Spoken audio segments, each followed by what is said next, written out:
There's a controversial theory that's been around since 1931. It suggests that about 13.8 billion years ago, the universe as we know it started with an immense explosion of energy and matter, known as the Big Bang. In the first moments, there were the four fundamental forces that were unified and existed as a single force. It only took 10 to the power of negative 12 seconds, 1 picosecond, for this whole explosion to occur, which led to the separation of these four fundamental forces of nature. First, within the first 10 to the negative 43 seconds was the Planck epoch, which is the earliest known period of the universe. During this epoch, gravity was the very first force to separate from the other forces. Next, by 10 to the negative 36 seconds, the strong nuclear force, responsible for holding together subatomic particles within the nucleus, the strongest fundamental force known to man, had separated.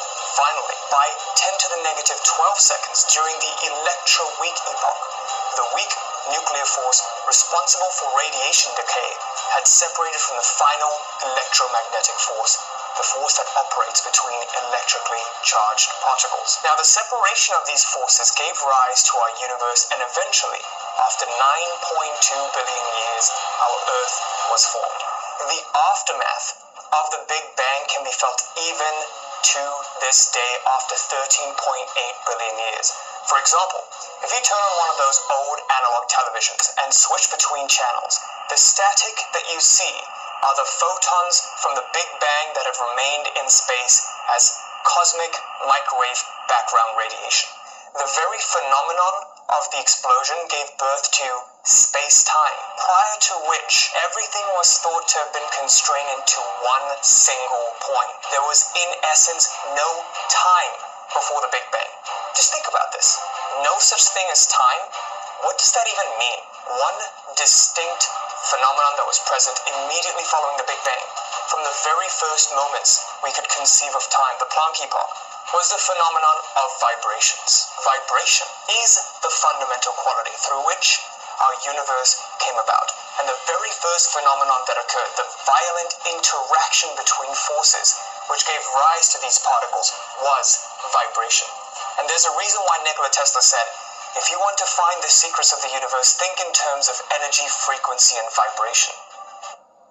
I got to know Bert Goldman when he was in his 80s.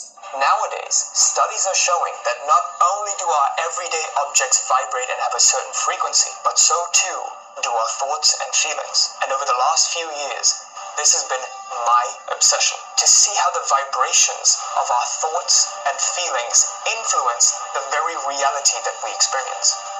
In today's video, I'm going to share with you how the reality that you are experiencing is not merely a chance occurrence, but has been very deliberately shaped by the vibrations of your thoughts and feelings, and how when you change your baseline vibration, you can immediately begin to experience a completely different reality. Now, this isn't just perception either. Once you correctly learn how to shift your state of vibration, it will quite literally lead to the shifting of lifelines into an alternate reality once done over a certain period of time. To fully understand this, we must first begin our exploration of vibrations by understanding the different levels of consciousness. So one of the very first things that we have to understand is a concept called the levels of consciousness, and this